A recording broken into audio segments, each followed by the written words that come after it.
Sometimes I want to make clothing. Beautiful, majestic, noble cloth. Cloth that elevates me when I put it on and lets me ruthlessly dance through noble fantasy.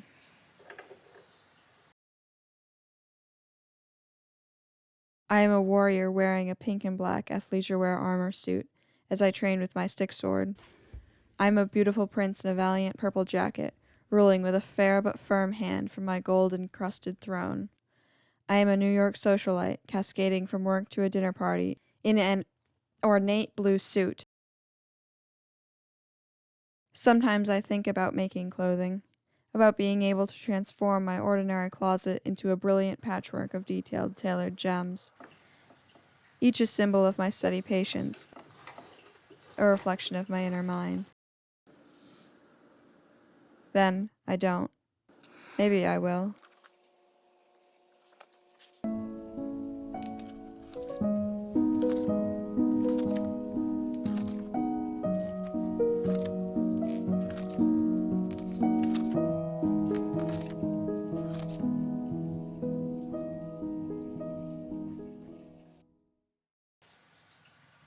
The last time I used a sewing machine was in 2011. My best friend at the time, Claudia, and I went to her church every Monday that summer, the summer of 2011. The church was on First Street. We walked past the front of the church, down a dilapidated concrete path. We opened a side door. An older woman named Mrs. Zahn would be there. Mrs. Zahn would lay out fabric after fabric. She would open her sewing machine. We made whatever we wanted. It was bliss. When school started that year, our Monday sewing days ended. We only had one after the start of school on Columbus Day. Mrs. Zahn took us to Burger King for lunch that day. I ate French fries and ketchup because I was a vegetarian. I never saw Mrs. Zahn again. I found out later that Mrs. Zahn wasn't her real name. It was Mrs. On. I heard Mrs. and On together as Mrs. Zahn with a Z. It wasn't Mrs. Zahn with a Z. That was a mistake. I think I may have found a new Mrs. Zahn.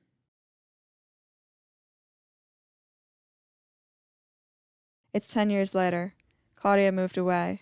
I'm not vegetarian, but I want to turn cloth into what I see in my head. Claudia's dad doesn't preach at that church anymore.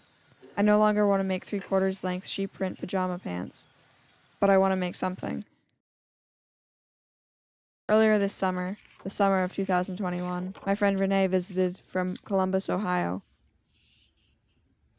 I took Renee to see Evelyn. I drove Renee in my mom's Subaru Forester through North Corning into the hills, up a tight weaving driveway to Evelyn's parents' house.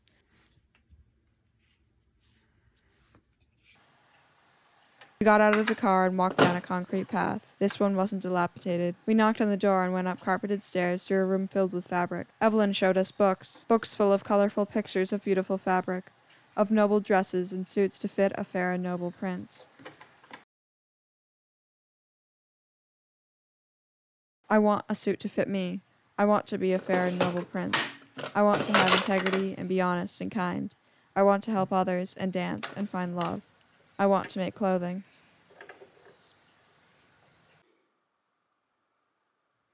So, I called Evelyn. I told her what I wanted to do. I want to make a video about your sewing, I said. The stuff you've made. I want to learn about your sewing, I meant. So I can make stuff too. All right, she said. And I talked to her about the stuff she makes, how she makes it, what she hopes to make, her dreams. It's called historical costuming. It's also historical fashion. Some people call it fashion history. That's like the field that you could study. I have made stuff from mainly the Victorian era, so 1890s, 1840s, and 1850s, as well as some stuff from the 1740s.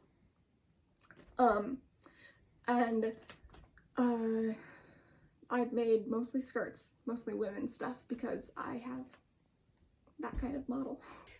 I mean, making a crinoline, that was a whole new process for me. That was like how it's like more engineering than sewing. It's, yeah. So that was totally, like, I didn't know that I could do that. That was unrealistic of me to, like, to think I could, but I could. It's not unrealistic, isn't the right term. Ambitious. Yes, it was ambitious. But at the same time, like, saying I'm gonna make a dress from a different time period is less ambitious because I've made other dresses than just saying I'm gonna make a Victorian dress with no knowledge of sewing. Yeah. So you definitely did like progress. Did it somewhat like progressively, because like the thing you just showed, the first thing you made that was like historically accurate was like a nightgown rather than a... Yes, exactly. And I did do research. I do a lot of research on like how do you start. It says you pick an era, you go from the undergarments out because the undergarments aren't seen.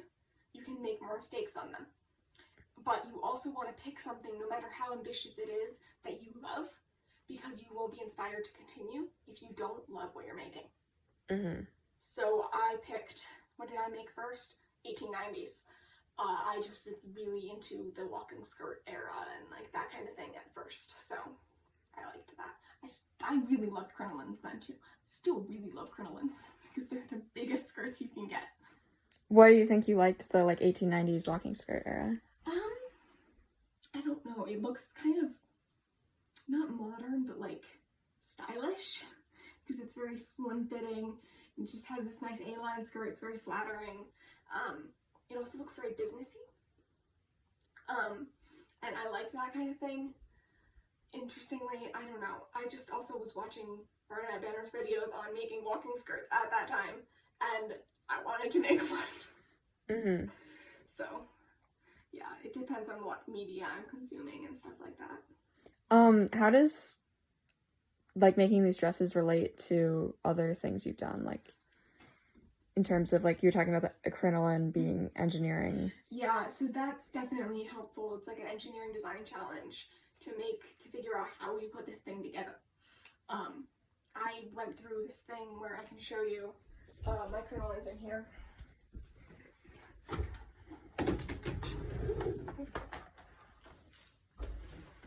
It's supposed to have this round shape,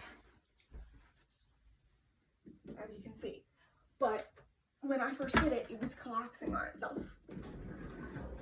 It was made of the same stuff that it's made of now, but it was like curling up. And that was a whole thing.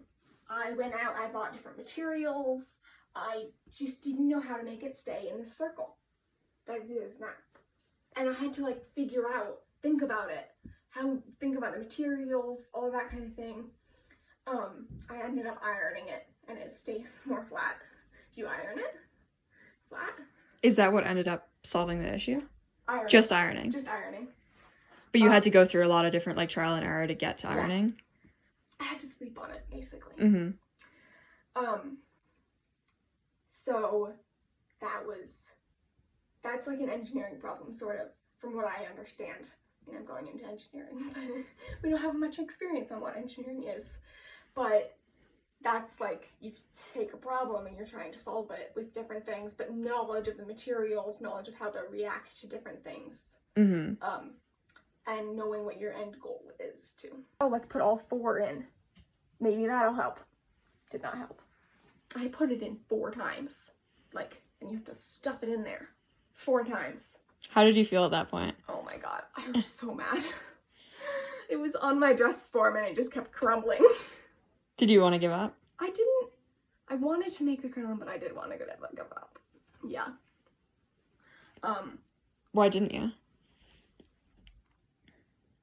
I don't know. I wanted a crinoline really badly. I've always wanted a crinoline. And I had all the materials to make the dress. I didn't know what else to do with them. I spent a lot of money on this kind of thing. I didn't want to give up completely. Has your like ability to like keep going and like figure things out increased, do you think, through this? To some extent. I think with clothing, definitely, because I've seen that I can do it and there's different ways to do it. I think so. I'm trying to think of an example, but it's kind of hard. Yeah, I think it has helped me to just like perseverance in like schoolwork, IAs. definitely it helped me to learn that I can push through it, or that these things don't matter as much as we think they do. Like, I mean, it's just one skirt, it's just one IA, it's not gonna ruin your life. So that's really helpful to put things in perspective, to like know that there's always gonna be something else that's hard. So you don't want to pour everything into one thing. It's just not sustainable that way. How has sewing specifically opened you up to that more? Because I have seen that, like, when I was making this skirt, it was everything. It was the only thing I thought about. I'm done with it. I don't wear it that often. I don't think about it. It was just one element in what I've made. So that idea of like, you can pour in effort into something and that's not going to make you love it. So it's like, it's good to put in effort, definitely, because I turned out with a skirt that's wearable, that I like to wear, it's what it does what it's supposed to. It gives me that 1890s silhouette. But, it's not going to ruin my life if I hadn't made it, or if it hadn't turned out successfully.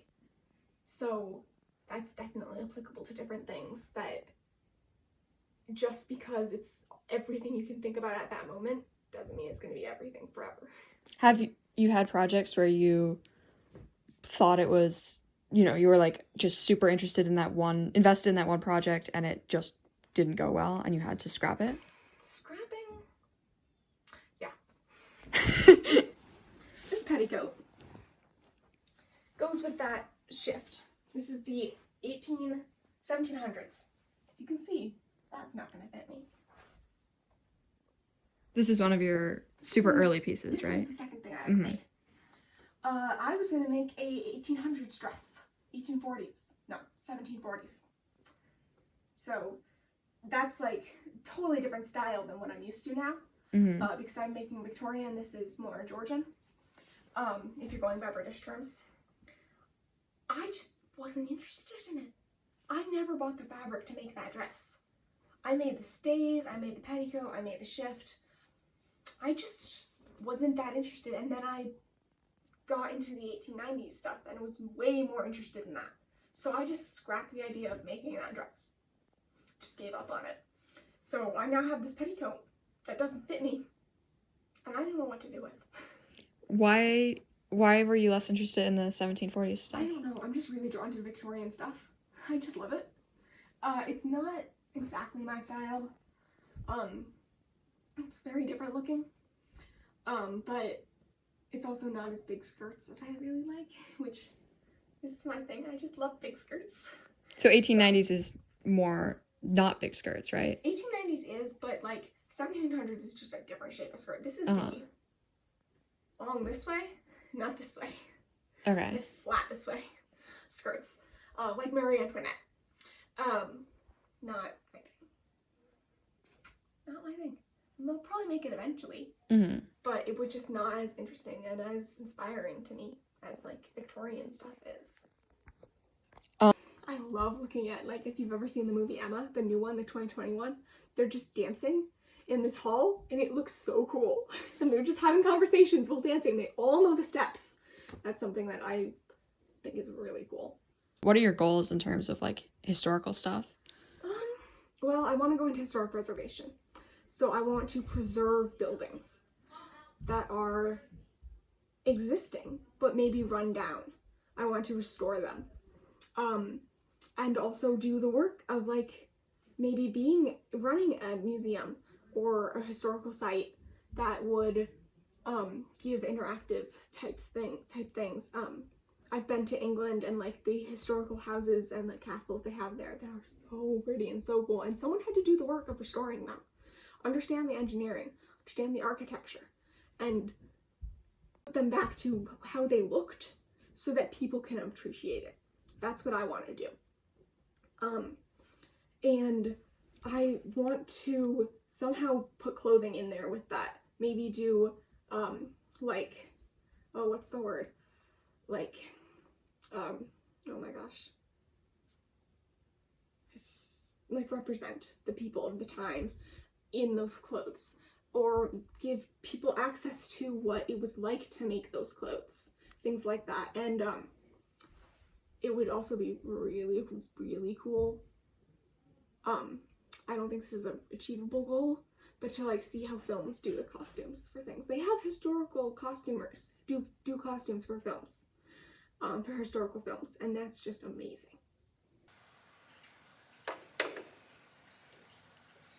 I got something. I didn't get any fabric. She didn't open her sewing machine. Evelyn didn't take me to Burger King.